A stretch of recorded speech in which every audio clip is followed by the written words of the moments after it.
All right, Susan Jones.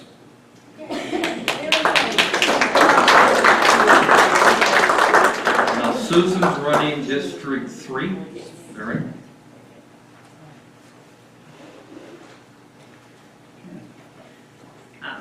Just to introduce myself to those of you I don't know. It's an honor to be here tonight, and I thank you very much for the opportunity to share my heart with you. My biggest desire is to see Hot Springs just kind of blossom. You know, we've talked about what it had in the past and when it went through the bad things, but I want to look at the future. I want to look at where we can go in the future. I'm not a politician. Never ever dreamt of being a politician. I'm a pastor's wife, a church secretary. We have a pumpkin patch. I'm a florist. I work for a shop here in town. I'm a grandmother. I'm not doing it because I'm bored. And I'm not doing it because I need a new hobby. I feel like that this is something that the Lord has laid on my heart. There's no long scenario, no minute details, no facts or figures that are underlying. It's plain and simple. I want to represent the people who elect me. I want to get a chance to hear your heart, your concerns, your desires for Hot Springs, and to see if we can't make some of those come together. I've been knocking doors and visiting with people, and it's funny. I said I'm not a good door knocker because I tend to be there for a while. And so, yeah, I laughed the other day. I said I've made probably 15 new best friends because I want to know the people that are in my district. And it is a poor district in general. It's a very poor district. You know, she kind of described the inner workings of it a while ago.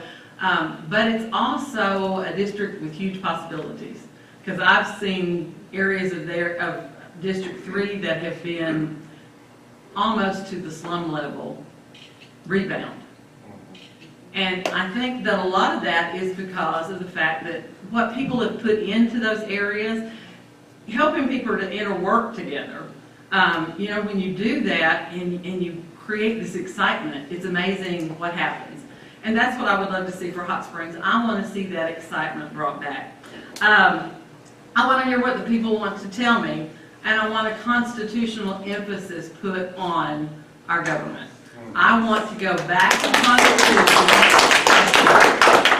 and quit trying to rewrite it. It is the oldest Constitution in existence for a reason, because it's good and it works.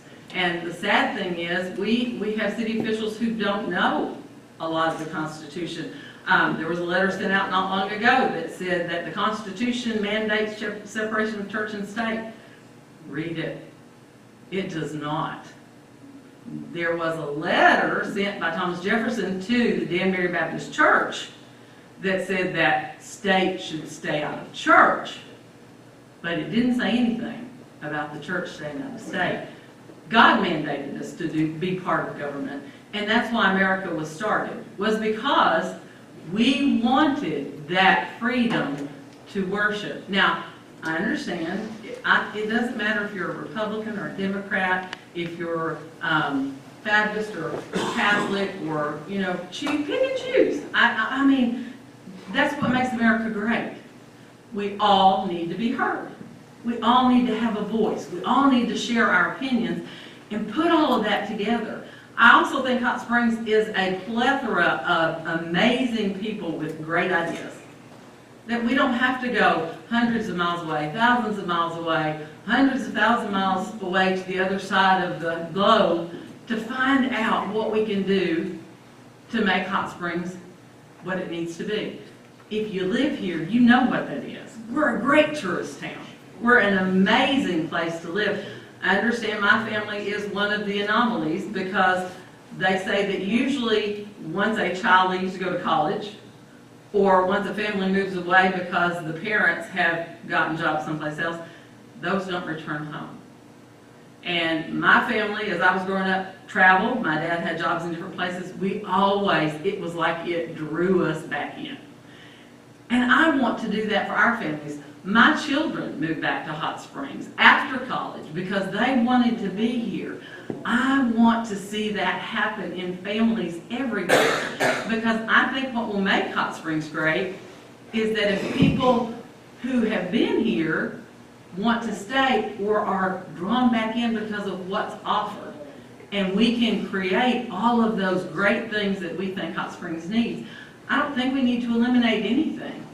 We just need to use and excel what we've got to the point where it makes a difference. I want to allow the people's voices to be heard. I was in a conversation after a city council meeting one night, and we asked one of the board members, if you knew that the majority of people in your district wanted you to change your vote. Now, isn't that why we elect people? Is to hear our voices and to vote accordingly. Sometimes I know we can't, because there's those little things underneath that won't make it possible. But we ask if the majority of your constituents wanted you to change your vote, would you? Without hesitation. And as adamant as he could be, he said no, because I know what's good for Hot Springs and they don't. That's not why we elect city officials. That's not why we elect the president. That's not why we elect to be represented. And I want to do that. I was also present when one was asked, well, what kind of emails are you getting? What do your constituents think? And she made the comment, I don't read those. So if we're not being heard and if we're not being considered, why are those officials there for us? I just feel like we can do everything that we need to do and be great. So in a nutshell, I am running because I need your support to become part of a voting process that can take our city in a welcoming, wholesome, and positive direction that will not only bring our children home once they have finished college, but will give them the promise of great jobs so that they can raise future generations here and remain true to who we are, an amazing tourist city, but also a city that is here to give our families a future. Thank you very much. Yes, ma'am. Susan, I just want to have you clarify for the audience that you and I are not running opposed. I'm running for a County, city. Totally different. Totally different. That is very important. And I'm honestly not running against anybody. I am running for the people of Hot Springs. I want to represent the people of Hot Springs. I'm not against anybody. Everybody deserves a voice. Ed?